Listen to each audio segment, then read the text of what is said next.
Other than on the internet, have you ever seen an Aston Martin Valkyrie? Well, you're going to this weekend, and not on the internet and not on the street. You're going to see one on the racetrack, and that's got us all pretty excited. Hi, folks. Leigh Diffey, along with my NBC Sports teammates and booth mates Calvin Fish and Townsend Bell. We're gearing up for the 73rd Mobil 1 12 Hours of Sebring, one of the endurance sports car classics. And yes, there is that new entry. Cal, these are exciting times because the whole Valkyrie project is being run by the Thor team in conjunction with the Heart of Racing, so that organization is super busy. But this has gone from the rumor mill to the racetrack for us, seemingly pretty fast. I know for everybody involved, it may seem a lot longer than that, but exciting times as we add another manufacturer to the GTP ranks. Yeah, now a sixth manufacturer in the GTP class, Lee, and there's never been more buzz around a manufacturer making that entry here at Sebring. They did their debut in the World Endurance Championship at Qatar, the opening round a couple of weeks ago. Got one car to the finish there. They're campaigning two cars in WEC, one here in IMSA full time. So they did the test a couple of weeks ago down there, had pretty representative lap times, actually, about a second to a second and a half off the pace of the front-running GTP cars. But I think at this point in the program, it's all about just getting miles under their belt and seeing if they can come through towards the end of this season and start to push for some podium runs. But the fans are excited. The sound of that car, the V12, the shrill of that motor is just something else, Townsend. It really is. And I'm just excited to see and hear the car. We know it's going to take time for them to get on pace with some of the front runners in GTP. But this is a car, guys, that has been conceived many years ago, finally made it to the road as an exotic, as the most extreme vision of Adrian Newey in terms of what could be possible with a road car, essentially saying, I'm going to take everything that's been banned in Formula One through the years and try to put that in a street legal road car. Now that street legal road car comes racing. It looks amazing. Like you said, Cal, it sounds amazing, although I haven't heard it in person yet. That's going to be really exciting for me. And I think it'll just be fascinating to see how they come to grips with what is a fiercely competitive GTP field. T-Bell, do you remember when we were at the Thermal, the private club last year for that IndyCar test, and we got to see one in, we won't name whose collection, but there was one in one of the club members' garage, and we saw it and we were mesmerized just seeing it there stationary. Yeah, I don't really care what your net worth is on this planet. If you're worth $10 or $10 billion, the Valkyrie in that full spectrum, that's the car on everybody's wall right now. That's the poster that's up there.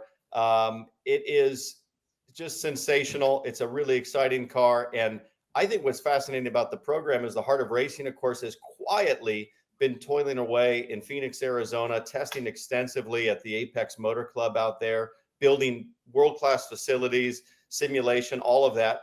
And then with their drivers, you look at Roman DeAngelis, for instance, who's been brought through the system, racing in GTD, and now gets the opportunity to move up to the top class. I just think they've done a wonderful job building it themselves, doing it their way, and now we get to see how good are they. We'll get into this a lot more in the broadcast. By the way, the show starts at 10 a.m. Our coverage goes all the way through on Peacock to the checkered flag and beyond, and we'll get our teeth into that because it is a car that's been built to the hypercar specifications for Le Mans, but running against the LMDH spec and built cars for the IMSA WeatherTech Sports Car Championship. Hey, both of you guys have won the Mobil 1 12 Hours of Sebring. Cal, this track is feared by the drivers for its various elements. So you come from the massive complex at the World Center of Racing at Daytona International Speedway for the Rolex 24. You come to this former World War II airport circuit that has a mixture of surfaces, and people are just, certainly drivers who have never driven there, they have their minds blown by how difficult and challenging this place is. What is it about Sebring that makes it so tough? Well, I think it's such an iconic event, iconic racetrack. You look at the history there. I was down there for the test last month, and you look at the brands and the manufacturers that have won there over the years. It is something special, and it's such a great dynamic to the day as a competitor going there. I love the fact that you rocked up to the racetrack first thing in the morning. You're immediately in race mode. Unlike the 24-hour races at Daytona, Le Mans, you got to wait till the early hours of the afternoon. You got to control your energy. Here, it's energy ramped up immediately. So you're into race mode just after 10 o'clock start here. and then the evolution of the racetrack. The track's going to feel great for a couple of hours. Then you get into the heat of the day. We're expecting the ambience around 90 degrees, which is not untypical, but still a big challenge to keep the balance of the race car. And then when we see Sebring after dark, that's when the chaos starts, Townsend. That's when everyone gets their elbows out and it gets a little bit crazy. Yeah, Leigh, you mentioned the history of the track going back to being an air base in World War II. This is a world war of auto manufacturers. That's simply what it is. It's every single major auto manufacturer in the world, the best of the best, coming here to go to battle with cars that range on the low end, $600,000, $700,000 race cars up to $3-4 million. And they don't care what they cost. All they want to win is to win. And the drivers, totally the same mentality. And that's why, as Cal said, Sebring is always one of our most exciting races of the season, because when darkness comes, and let me tell you, as a driver, it is crazy dark out there in some of the corners where they just don't have enough additional lighting to make it easy. When the darkness comes, body work flies, and everybody looks like they're racing for the last race on the planet. It is nuts, and that's why we love it. All right, I'm going to give you one driver each. Cal, you first up, only because he's British, so I'll give you a countryman. Nick Tandy. They're labeling him Mr. 24 Hours now, even though this is a 12-hour race. But Nick's been on quite the run over the years. The Porsche driver driving for Team Penske is incredible. Just won the Rolex 24. Why is this weekend special for Nick Tandy? Well, I think when you look at his history, the big 24-hour races, so Le Mans, Spa, Nürburgring, and now the Rolex 24, he's the first driver ever to complete winning all of those 4 races overall. He and Earl Bamber went into the Rolex this year, both of them trying to vie to be the first man to do that. Nick has ticked that box. He's also won Petit Le Mans overall. So if he could add a Sebring overall win as well, he's won the race 3 times in class, but now he's in position to grab another overall victory. So he'd be going for 6 of the big enduros overall wins. So remarkable. He's been with Porsche since 2013. All of those wins have come with Porsche. At 40 years old, he's still very much in the kind of the ultimate spec point of his career.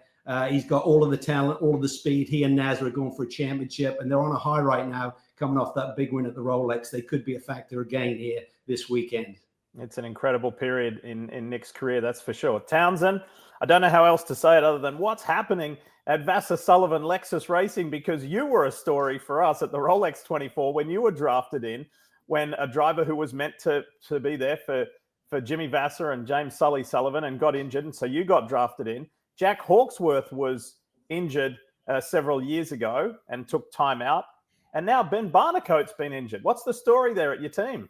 I mean, if you're Jimmy Vassar or James Sully Sullivan, you must just be rolling your eyes. You're probably rolling on the ground going, how has this happened? Not again, another last second driver situation. Look, for me, it goes all the way back to 2021, I think. Zach Veach got COVID a week before the Detroit Grand Prix. I was there broadcasting IndyCar, of course, and was drafted in to jump in at the last second. And then you fast forward to Jack Hawksworth with his motocross racing accident. He goes out for several races. Then Esteban Masson was injured testing in Japan in December. That's what got me a call on New Year's Day, unexpectedly, just a few weeks before Daytona. I hadn't raced in 3 years. And then once again, I mean, Ben Barnicoat, feel horrible for this guy. Talk about at the peak of your career. He's crushing it in the WEC, won the championship here with Jack Hawksworth in 23 in GTD Pro. These guys are just, they just can't find a break in terms of everything settling down. So yeah, 3 years, 3 emergency replacement drivers, 2 in the last 2 months now with Ben. Lopez comes in as a WEC champion, Le Mans winner, experience at Sebring, races for Lexus in Europe in the GT3. So he's the most highly qualified guy. But I'll tell you that Sunday morning I was getting cryptic texts back in California saying, "Hey, Joe Tonto, get ready. Start stretching those hammies. We're going to need you." And I was rolling my eyes like, "Are you kidding me? Come on, man." I think Sully and Jimmy have a stronger bench than Manchester City, so they're always got some. Well, on a serious note, we do wish Ben Barnicoat a speedy recovery from his crash, mountain bike crash. That's for sure. I know that after the Rolex 24, there's a laundry list of teams who are looking for redemption in some shape or form. There were some big accidents and there was some misfortune at the Rolex 24. But before we say farewell, I want to ask you both about the new start procedure because, and I'm thinking towards the end of the race, we've always seen some late race chaos at Sebring, like Cal said, after dark. Cal, just walk the viewers through who may not know the new start procedures, and especially if we do have a restart late in the race and what impact that will have on Sebring this year. Well, the big dynamic kind of was the intermix of GTD and GTD Pro, because when we had the initial start, how you line up from your qualifying times, it didn't necessarily put all the GTD Pro cars at the front and GTD cars behind them. It was intermixed, and the same thing on the restart. So when you get to the end of some of these races, you almost had like a buffer with cars that were out of class, separating you from maybe going for the lead in the class. Now with the new regulations GTD Pro cars will start ahead of the GTD cars, even if they ran a slower time in qualifying. And come any reset after a caution, you then push all of those GTD Pro cars to the front of the GTD pack. So I think that cleans things up a little bit. There's been a lot of controversy about whether that's a good thing or a bad thing, but I think going for a win at the end of Sebring will certainly be a little less complex than we've seen in years past, Townsend. I'll tell you, Diff and Cal, that would have been much appreciated, the GTD class split at Petit Le Mans about 4 years ago, I guess. Because you got hit, right? When I got buried in the S's with about 5 laps to go. One of the biggest crashes of my racing career, but very much born out of that chaos of the intermix of the classes and GTLM car actually coming pounding through that took me out. But yeah, I think it's a good call. It makes sense to have the class splits like that. And I think it actually, in a way, maybe creates a little less early chaos, but then because it funnels the actual class running order together, it sort of introduces a new chaos, which is that every position matters instantly. You know, historically, if you were a GTD in front of three GTD Pro cars, well, you could let them by. It doesn't matter so much for position. Now, on those starts and restarts, every single moment counts from the drop of the green flag in terms of fighting for every inch, every position. I think it's a good call. So it might sound like we're repeating ourselves, but it's worth saying again, this is a stellar and deep field. That's just where sports car racing is at the moment. 56 car field for the 73rd Mobil 1 12 Hours of Sebring. We are super excited. Yes, it's only half as long as what the Rolex 24 is, but as the old saying goes, it is maybe twice as difficult. This is a really tough test, and it's the second endurance race to get the year going in the IMSA WeatherTech Sports Car Championship. We'll see you at 10 a.m. Eastern, Saturday morning, race day on Peacock. See you then. Hi folks, Leigh Diffey from NBC Sports here. If you truly enjoyed what you just watched, you can get more news, interviews, and highlights by subscribing to the Motorsports on NBC YouTube page. You can get it all, so go for it.